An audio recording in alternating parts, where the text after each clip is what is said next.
Dieu avait comme conception Israël avant leur rédemption, avant que le sang coule, avant qu'il soit affranchi, avant qu'il soit réellement concrètement dans la position de devenir son peuple. C'est une pensée éternelle qui se trouve derrière toute chose, et ensuite tout le reste, la rédemption, l'effusion de sang, la chute des autres puissances, suit afin que cette pensée se réalise. Tout est mis en œuvre dans le but de garantir cette pensée de Dieu. L'état de fils même implique que la pensée de Dieu pour ses enfants soit la plénitude. Pas uniquement qu'ils doivent être nés de nouveau et sauvés, mais la plénitude est celle de Christ. Tout ce qu'il entreprend à leur égard est en vue de cela, jusqu'à ce but. Par tous les moyens, il cherche à apporter Christ en plénitude dans son peuple et à amener les siens dans la plénitude de Christ. Le second point qui suppose la plénitude de la part des Lévites en tant que figure est qu'ils représentent ou expriment l'Église. Ils sont en type l'Église des premiers-nés, si bien que nous voyons comment, avec les Lévites, apparaît ce qui est la grande figure de Christ et des siens en tant qu'Église. L'Église qui est son corps, le tabernacle, le sanctuaire, l'habitation de Dieu, c'est Christ et ses membres. Même si, comme cette lettre le dit, nous devrions être une habitation de Dieu par l'Esprit. Il nous a prédestinés à l'adoption en tant que fils par Jésus-Christ pour lui-même. Nous avons la rédemption, le pardon des péchés. Éphésiens 1, 5, 7.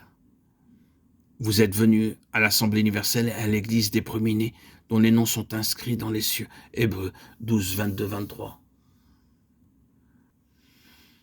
Lorsque dans le Nouveau Testament, nous nous attardons sur l'idée de l'Église et de ses grandes appellations, ses grands titres tels que l'Église qui sont devenus obscurs dans leur vérité pure et leur signification divine en raison de beaucoup de faux liens, de fausses associations et de fausses idées sur ce que l'Église est.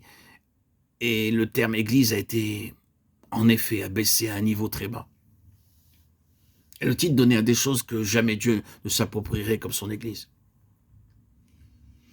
Lorsque vous cherchez à trouver la pensée de Dieu quant à ce que signifie réellement le mot Église, vous découvrez que la pensée dominante de Dieu à propos de l'Église est que celle-ci sera pour lui un vase pour la manifestation de sa plénitude. L'Église qui est en son corps, qui est son corps, la plénitude de celui qui remplit tout en tous.